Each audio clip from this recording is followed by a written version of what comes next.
The galaxy had been burning for 200 years straight. Nobody really remembered how the whole mess started anymore. Some said it was a trade dispute. Others claimed it was about ancient territory rights. A few believed it began over religious differences. But honestly, after 2 centuries of bloodshed, the reason didn't matter much. What mattered was that the Dominion Alliance and the Free Worlds Coalition had turned half the known galaxy into a graveyard. Star systems that once thrived with billions of lives were now nothing but floating debris fields. Entire civilizations had been wiped out simply because they happened to exist between 2 armies. The lucky ones got to choose which side would protect them. The unlucky ones got crushed between both forces like insects caught between 2 fighting giants. Every species had picked a side. Every single one. Except humanity. Earth said no to both of them. It had been 50 years since a human scientist named Dr. Robert Hayes accidentally discovered faster-than-light travel in a laboratory outside Chicago. He'd been trying to solve an energy crisis and instead opened up the stars to humanity. Within a decade, human ships were exploring neighboring systems. Within 2 decades, they'd made first contact with alien life. And what they found was war. Endless, brutal, senseless war. The Dominion Alliance wanted Earth's resources and strategic location. They offered incredible technology, weapons that could level mountains, shields that could stop stars from burning. They painted themselves as the righteous side, fighting for order and civilization. The Free Worlds Coalition came next with their own pitch. They promised trade routes, protection, and freedom. They claimed to fight against tyranny and oppression. Both sides expected humanity to jump at their offers. Both sides were confused when Earth's answer was a polite but firm, "No thank you." Humanity had watched both factions carefully.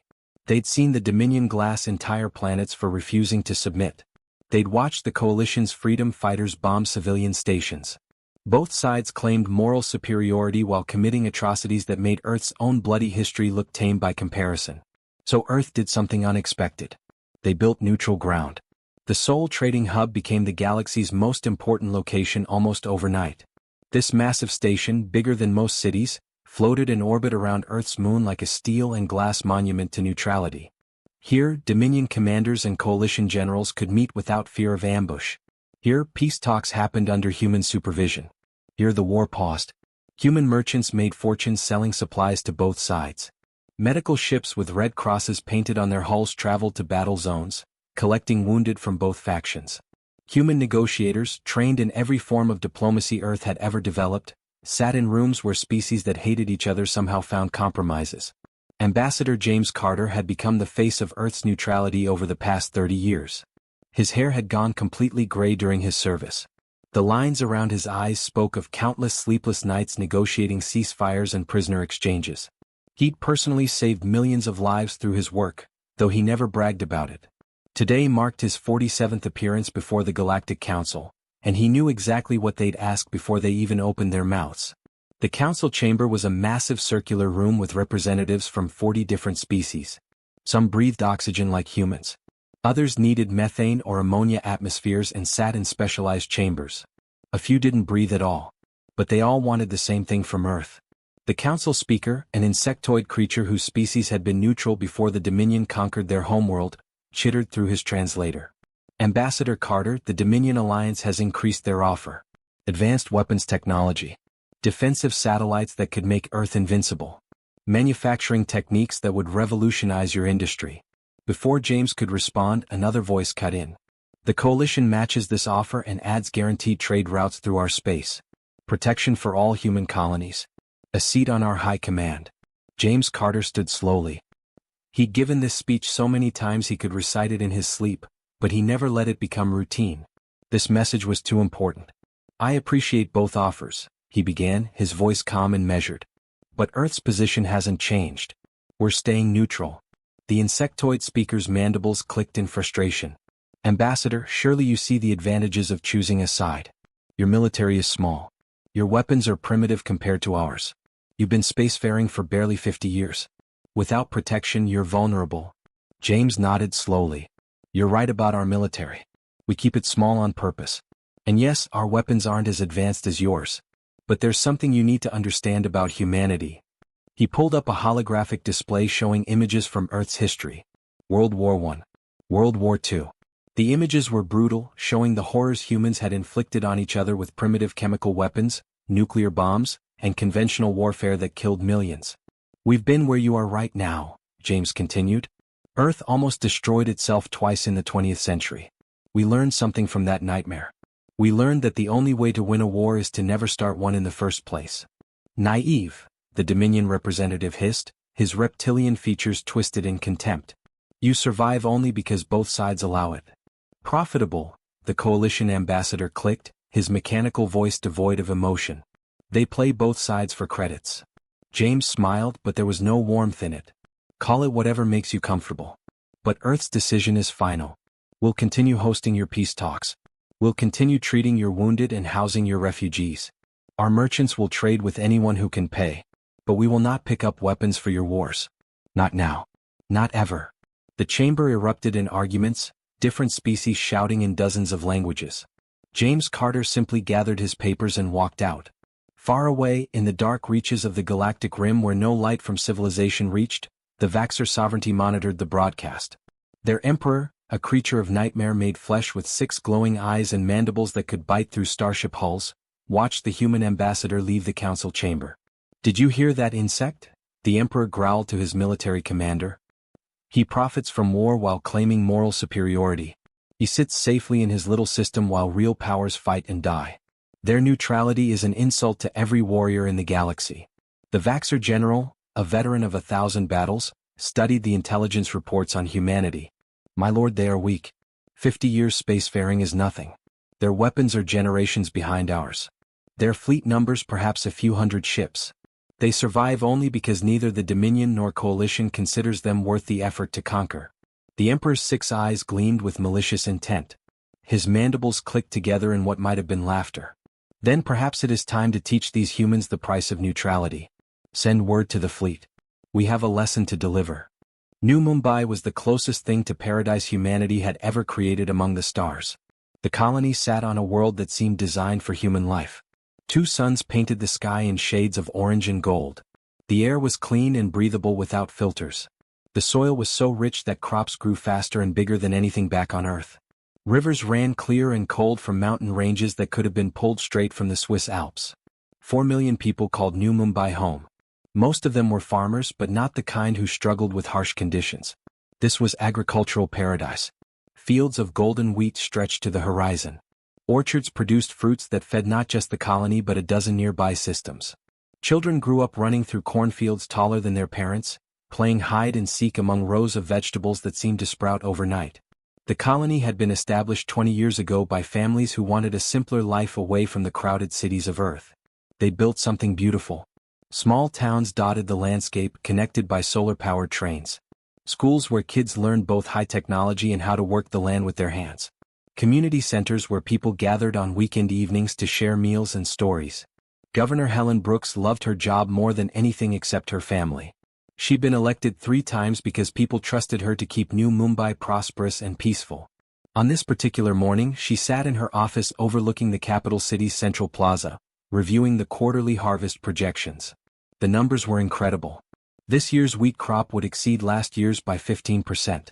The apple orchards had produced a record yield. New Mumbai was on track to become the single largest food supplier in human space. Helen smiled as she watched children playing in the plaza fountain below.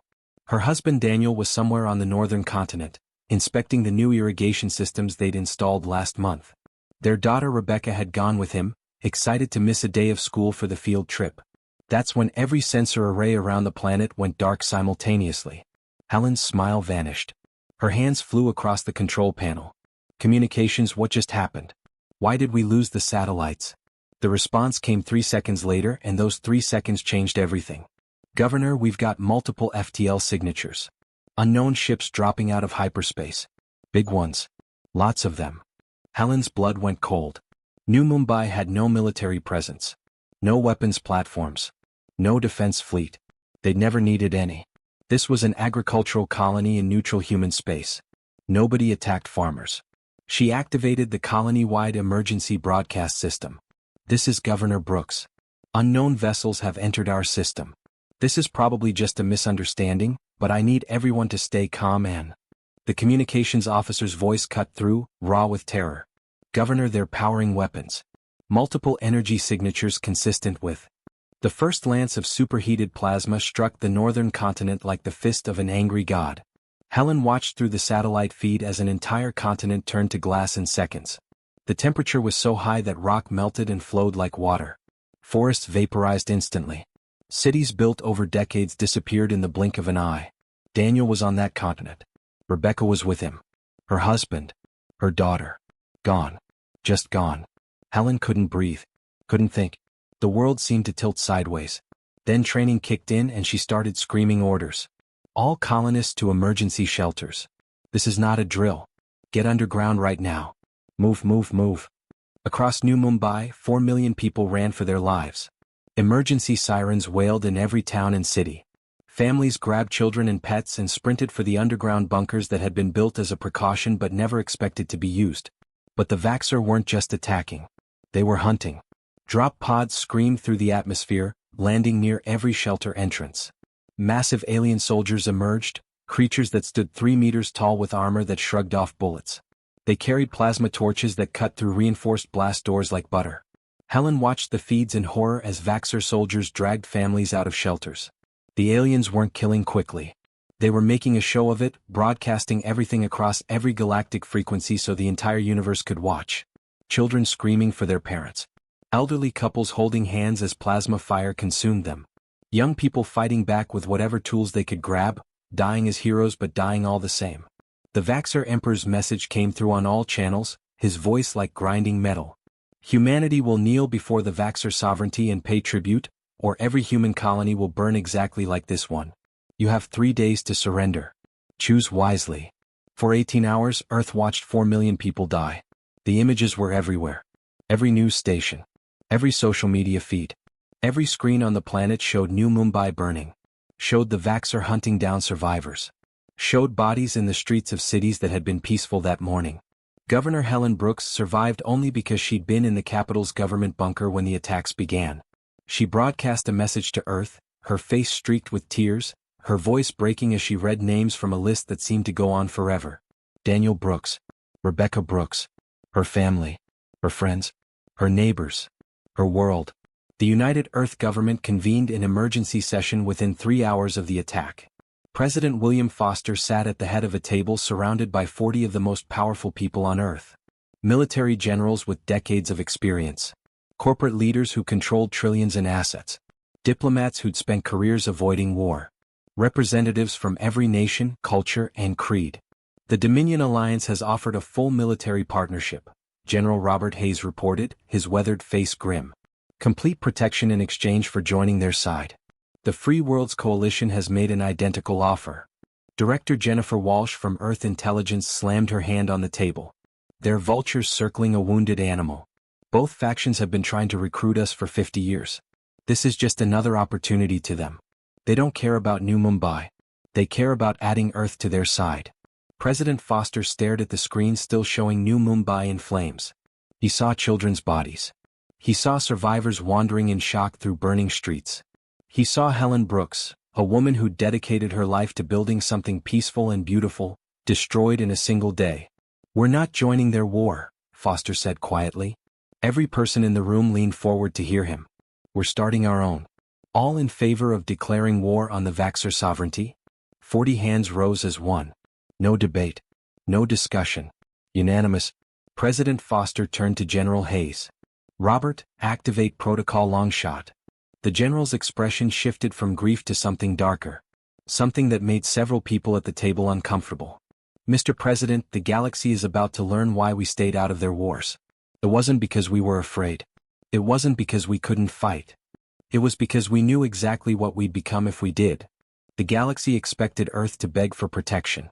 The Dominion Alliance prepared speeches about how they'd always been humanity's natural allies. The Free Worlds Coalition drafted treaties that would bind Earth to their cause for generations. Military analysts across 100 worlds predicted humanity would surrender within days or seek alliance within hours. Instead, every single human colony went dark for exactly 6 hours. No communications. No broadcasts. No responses to hails. Every human ship in space, every station, every outpost simply stopped talking to the outside universe. The silence was eerie. Some species thought humanity had been hit by a cyber attack. Others wondered if they'd all committed mass suicide rather than face the Vaxxer. Then, 6 hours later they came back online. But something had changed. On a trading station orbiting a Dominion world, a dockmaster named Thrak had worked with human merchants for 15 years. He knew the crew of the freighter, Peaceful Trader, by name.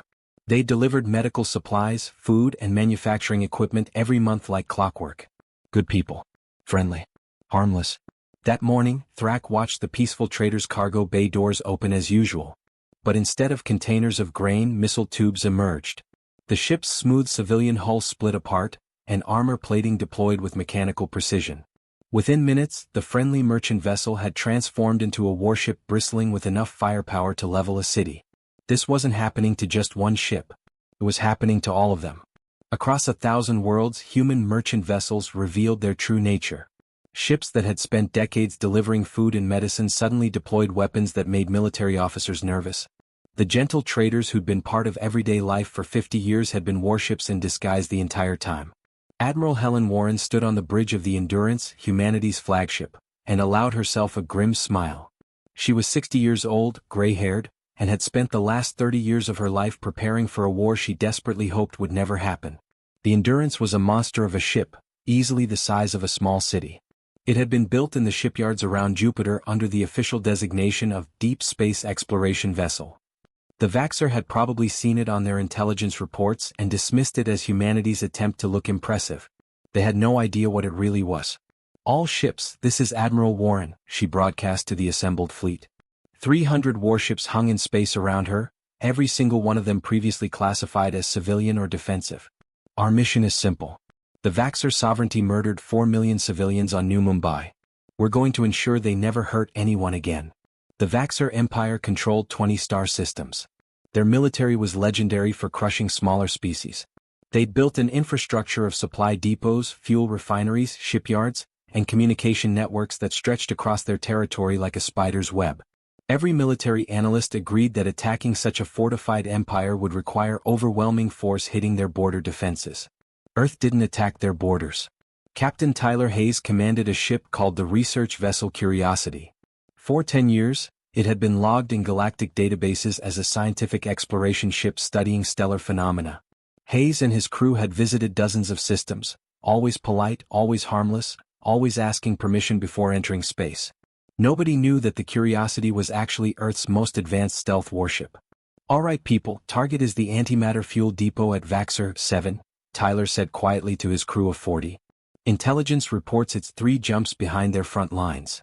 They've got maybe 2 cruisers and some fighters guarding it because they think it's too far back to be vulnerable." His weapons officer, a young woman named Rachel Chin, checked her console. "Captain, the weapons are ready. These aren't even on any official records, right?" Tyler nodded. "According to Earth's public military inventory, the weapons we're carrying don't exist." The Curiosity slipped through Vaxxer space like a ghost. Their stealth technology was built on principles humanity had developed during Cold Wars back on Earth, refined with 50 years of space-age engineering.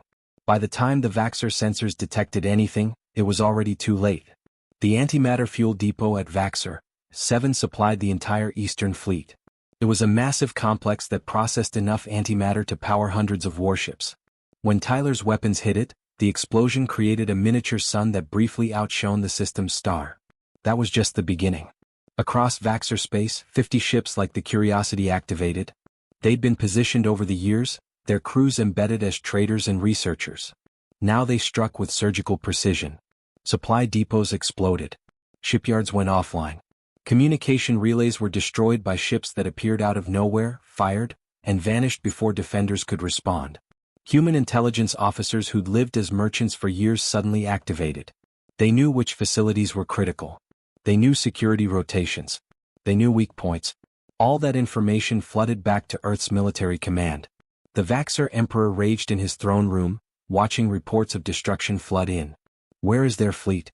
Why won't these cowards fight us face to face? His military commander, a veteran of 50 campaigns, studied the holographic displays showing 23 critical facilities destroyed in just 48 hours. "My lord, I don't believe they want to fight us. I think they're trying to starve our war machine." "Then they'll fail. Send the 3rd Fleet to Vaxxer Prime. Protect the orbital shipyards at all costs." The Vaxxer 3rd Fleet was their pride. 50 capital ships, each one a masterpiece of military engineering. They'd never lost a battle. Their commanders were celebrated as heroes throughout the Empire. They arrived at Vaxxor Prime to find Admiral Helen Warren waiting for them.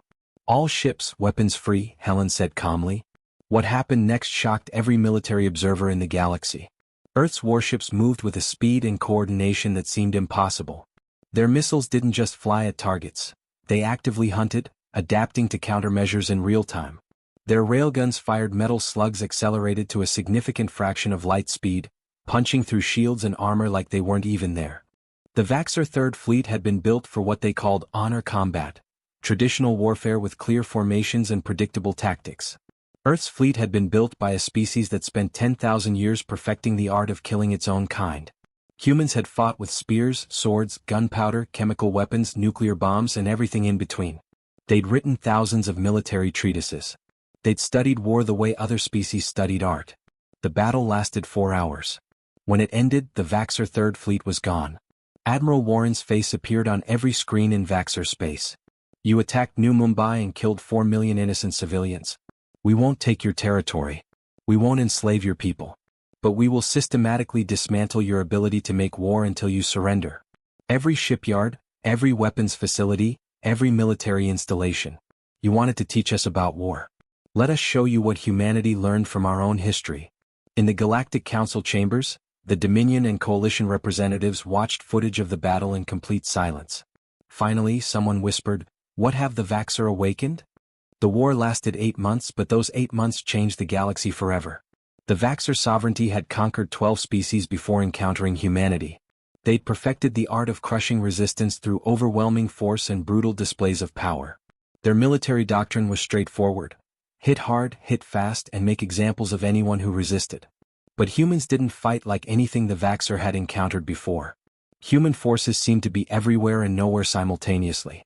Vaxxor commanders would plan operations only to find that humans had already destroyed their target 3 hours earlier. Supply convoys disappeared without a trace. Command centers lost contact with their fleets. Officers started seeing human ships in their nightmares. What truly unsettled the Vaxxor wasn't the military defeats. It was the psychological warfare. Broadcasts started appearing on Vaxxor military channels. They weren't threats or demands. They were questions. Simple questions that exploited every fault line in Vaxxor society. Why does the Emperor live in luxury while your families starve? How many more soldiers must die for his pride? Your northern provinces want peace. Why won't he listen? Within weeks, Vaxxor military units started questioning orders. Political leaders found themselves challenged by their own people. The Emperor's authority, once absolute, began to crack under the weight of simple questions that nobody had been allowed to ask before. Colonel Brandon Hayes led special operations that became legendary among human forces and nightmares for the Vaxxor. His team specialized in impossible missions. On day 73, Brandon and his 12-person team infiltrated a Vaxxor command station 3 jumps behind enemy lines. This wasn't a border outpost. This was a heavily fortified facility in the heart of Vaxxor space, protected by 3 warships and thousands of soldiers. They walked right through it. His team stole complete fleet deployment data, every strategic plan for the next 6 months, and the personal communication codes of the High Command. On their way out, they destroyed the entire strategic planning center. By the time Vaxxor security realized they'd been infiltrated, Brandon's team was already 3 systems away. When they finally captured a Vaxxor general 2 weeks later, he demanded to speak with Brandon. The alien's multiple eyes showed genuine confusion and fear. "How?" the general asked. "How do your people move through our ships like ghosts? Our sensors are the most advanced in the galaxy. Our security is impenetrable. Yet you walk through our defenses as if they don't exist." Brandon's smile held no warmth. "Your species evolved on a peaceful world with no major predators. You built your civilization without existential threats. My species? We evolved running from things with bigger teeth than us. We learned to hunt prey across frozen tundra and burning deserts. We spent 200,000 years becoming the best persistence hunters in Earth's history. Being invisible, being patient, outlasting our enemies, that's literally in our DNA." The general looked at him with something like pity. "What kind of world creates such creatures?" "A harsh one," Brandon replied. "One that taught us that sometimes the only way to survive is to become the thing others fear." The Vaxxor made their final, catastrophic mistake on day 197. A Vaxxer fleet, assembled in secret, broke through Earth's outer system defenses. They'd studied human tactics and concluded that humanity's weakness was their emotional attachment to their homeworld. If they struck Earth directly, humans would panic and sue for peace. They were wrong.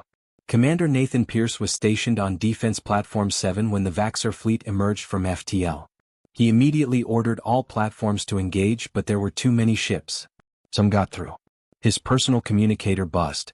It was his sister, Jessica, calling from New York City. "Nathan, what's happening?" Her voice shook with fear. "The sirens are going off and people are saying." The communication cut off as plasma fire struck the eastern seaboard. Nathan watched helplessly from orbit as entire cities disappeared. New York, Boston, Philadelphia. The Vaxxer weren't targeting military installations. They were targeting population centers, trying to break humanity's will through terror. When the attack finally ended 3 hours later, Earth had lost 60 million people. President William Foster's address to the military was broadcast not just to human forces but across every galactic frequency. His voice was quiet, but something in it made veteran soldiers across the galaxy feel cold. To all Terran forces, proportional response protocols are hereby cancelled. Rules of engagement are lifted. The Vaxxer sovereignty came to our home. They killed our families in their homes. Make them understand the price of that mistake. Make them understand so completely that no species will ever dare repeat it. What followed terrified every civilization watching. Earth didn't just fight the Vaxxer military. They systematically erased the sovereignty's ability to wage war for generations. Every military academy that trained officers was destroyed. Every research facility that developed weapons was vaporized. Every shipyard that built warships was reduced to floating debris. Admiral Helen Warren's fleet moved through Vaxxer space with methodical precision. There was no anger, no rage, no emotion at all. Just cold, calculated efficiency. System by system, the Vaxxer military infrastructure ceased to exist. The Vaxxer fought with everything they had. They threw their reserve fleets into battle. They armed civilian vessels. They called upon ancient warrior traditions and fought with courage that would have been admirable in any other context. But they were fighting a species that had nearly destroyed itself multiple times with nuclear weapons. A species that had written tens of thousands of books about military strategy. A species that approached warfare not as a matter of honor or glory but as a problem to be solved with brutal efficiency. On day 243, the Vaxxer Emperor appeared on every communication channel, his 6 eyes dull with defeat. The Vaxxer sovereignty offers unconditional surrender to the Terran government. The galaxy watched Earth's response with a mixture of dread and fascination, wondering what kind of peace terms a species this ruthless would demand. President William Foster sat in his office, staring at a holographic projection of the Vaxxer Emperor. The alien leader who had once commanded fleets that crushed entire civilizations now looked small and defeated. His 6 eyes were dim, his massive frame seemed to have shrunk, and his voice carried none of the arrogance that had characterized his demands just months earlier. "What are your terms for peace?" the Emperor asked quietly. Foster glanced down at his data pad. The numbers were brutal. 64 million humans dead between New Mumbai and the attack on Earth. An entire colony reduced to a crater that would serve as a memorial for centuries. Cities on Earth still smoldering from orbital bombardment. But the other numbers were worse. 800 million Vaxxer military personnel dead. 15 star systems with their infrastructure devastated. An empire that had stood for 1,000 years brought to its knees in 8 months. Foster took a deep breath. The generals wanted harsh terms. Public opinion back on Earth was screaming for revenge. He could demand anything: territory, resources, slaves, complete subjugation. The Vaxxer had no power to refuse. "Reparations," Foster said finally. "Enough to completely rebuild New Mumbai and restore the cities you destroyed on Earth. Your military will be dismantled down to system defense forces only. No capital ships, no weapons of mass destruction, nothing that can threaten anyone beyond your own borders." The Emperor nodded slowly. "Understood. 100 years of United Nations monitoring. Our people will have stations in your space to ensure compliance. You'll submit quarterly reports on military capabilities and any weapons development." "Yes." Foster leaned forward. "And one more thing. You're going to tell your people exactly why this happened. Every Vaxxer child will learn in school what occurs when you bring war to someone who wanted no part of it. You'll teach them that Earth stayed neutral not because we were weak or afraid, but because we understood the true cost of war. You'll make sure they know we showed mercy." The Emperor's mandibles trembled. "We attacked civilians. We killed millions. And you're not going to destroy us. No, Foster said quietly. Because if we did, we'd become exactly what we've been trying to avoid for 50 years. We'll take what's needed to heal and rebuild. We'll make sure you can't threaten anyone for generations. But we won't commit genocide. We're better than that. 3 months later, Ambassador Dennis Morgan stood before the Galactic Council for what would be his final appearance before retirement. He'd served for 35 years, and his hair had gone completely white during that time. He'd negotiated hundreds of treaties, saved millions of lives through diplomacy, and become the face of human neutrality. Today, representatives from over 100 species filled the chamber. Every seat was occupied. Nobody wanted to miss this moment. Earth is returning to neutrality, Dennis said simply. The chamber erupted in murmurs. The Seoul Trading Hub will reopen next month. Human merchants will resume their trade routes across the galaxy. Our diplomats will continue mediating your conflicts and hosting peace negotiations. He paused, letting the relief wash through the chamber. But I need to be absolutely clear about something. The room fell silent. We never wanted to prove ourselves in war. Humanity has been through enough wars of our own. We've seen what happens when civilizations embrace violence. We chose a different path 50 years ago when we entered this galactic community. We chose peace, neutrality, and cooperation. Dennis's voice hardened. The Vaxxer sovereignty forced us to remember what we really are underneath all that civilization. They made us show the galaxy the capacity for destruction that we've been trying to leave behind. If any species, any faction, any government makes that mistake again, if anyone brings war to Earth's doorstep thinking we're easy targets, we will end you. Completely. Permanently. He looked around at representatives from species that had been spacefaring for thousands of years. Sol system is neutral ground. Our colonies are off limits. Our merchants come in peace, but they're not helpless. Keep it that way and we'll continue to be the galaxy's mediators and peacekeepers. Break that peace and you'll learn exactly what humanity is capable of when we stop holding back. Nobody argued. Nobody even whispered. The message was received. The years that followed saw an unspoken rule emerge in galactic politics. The war between the Dominion Alliance and the Free Worlds Coalition continued to rage across dozens of systems. Billions more would die in that endless conflict. But neither side ever let their battles spill into human space. Not even close. Earth returned to its role as neutral ground. The trading hub reopened, busier than ever. Human diplomats facilitated peace talks and prisoner exchanges. Human doctors treated wounded from both sides. Everything went back to normal. But everyone remembered what happened to the Vaxxer. Governor Helen Brooks stood at the dedication ceremony for the new Mumbai Memorial. The colony had been completely rebuilt, more beautiful than before. Fields of golden wheat stretched to the horizon under the orange sun. Children played in parks. Life had returned. But at the heart of the new capital city was a memorial park. 4 million names were carved into black stone walls arranged in a circle. Each name represented someone who died simply because they'd been farmers trying to live peaceful lives. My husband Daniel and my daughter Rebecca are here, Helen said to the crowd of thousands gathered for the ceremony. Her voice was steady now, though the pain would never truly leave. Along with 4 million others who died because someone mistook our neutrality for weakness. This memorial isn't just to honor them. It's a promise to their memory. Earth will remain peaceful. We will remain neutral. But we will never again be caught unprepared. Admiral Helen Warren, now retired, stood in the crowd and nodded silently. She'd commanded the fleet that destroyed the Vaxxer war machine. She'd given the orders that ended an empire. Now she was just an old woman paying respects to the dead. Above them all, invisible to the naked eye but clear on every sensor in orbit, the Seoul Defense Network hummed with power. Weapons platforms that could turn planets to glass. Fleets ready to deploy within minutes. Intelligence networks spanning the entire galaxy. Hidden warships disguised as civilian vessels. Earth had learned its lesson 8 months of war. They would stay out of other people's conflicts. They would continue to be the galaxy's neutral mediators. But if anyone ever forced them into war again, they would finish it quickly, decisively, and permanently. The memorial ceremony ended with a moment of silence. 4 million names carved in stone. 64 million dead total. And a galaxy that would never again underestimate humanity's capacity for both peace and total war.